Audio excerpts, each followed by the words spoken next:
My father came from Japan in 1905. He was 15 when he immigrated from Japan. He worked until he was able to actually build a store. Let me tell you a story in the form of a dream. I don't know why I have to tell it, but I know what it means. Close your eyes, just picture the scene as I paint it for you. It was World War II when this man named Kenji woke up. Ken was not a soldier.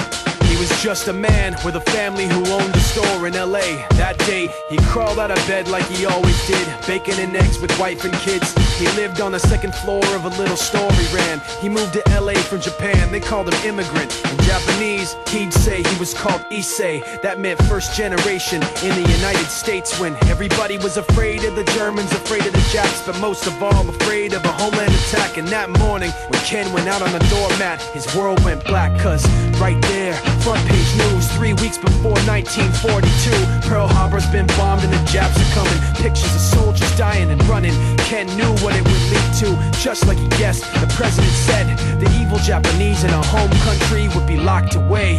They gave Ken a couple of days to get his whole life packed in 2 bags. Just 2 bags, couldn't even pack his clothes. Some folks didn't even have a suitcase to pack anything in, so 2 trash bags is all it gave them. And when the kids asked Mom, where are we going, nobody even knew what to say to them. Ken didn't want to lie, he said the US is looking for spies, so we have to live in a place called Manzanar, where a lot of Japanese people are. Stop it, don't look at the gunmen.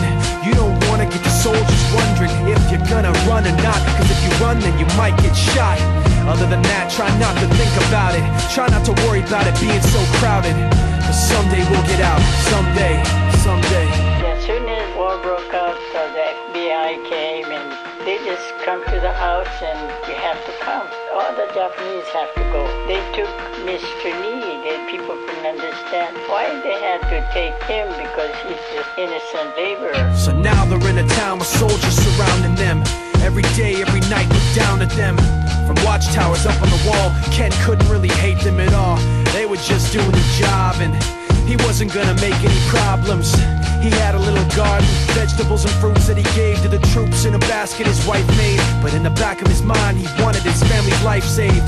Prisoners of war in their own damn country, what for? As time passed in the prison town, he wondered if he'd live it down if and when they were free.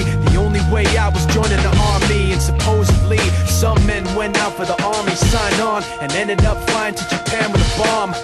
That 15-kiloton blast put an end to the war pretty fast. 2 cities were blown to bits. The end of the war came quick, and Ken got out, big hopes of a normal life with his kids and his wife. But then they got back to their home, and what they saw made him feel so alone. These people had trashed every room, smashed in the windows and bashed in the doors, written on the walls and the floor, Japs not welcome anymore.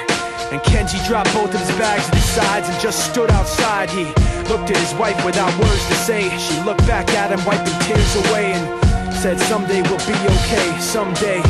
Now the names have been changed, but the story's true. My family was locked up back in '42. My family was there where it was dark and damp, and they called it an internment camp. When we first got back from camp, it was pretty bad. I remember my husband said, oh, we're going to stay till last. Then my husband died before they closed the camp.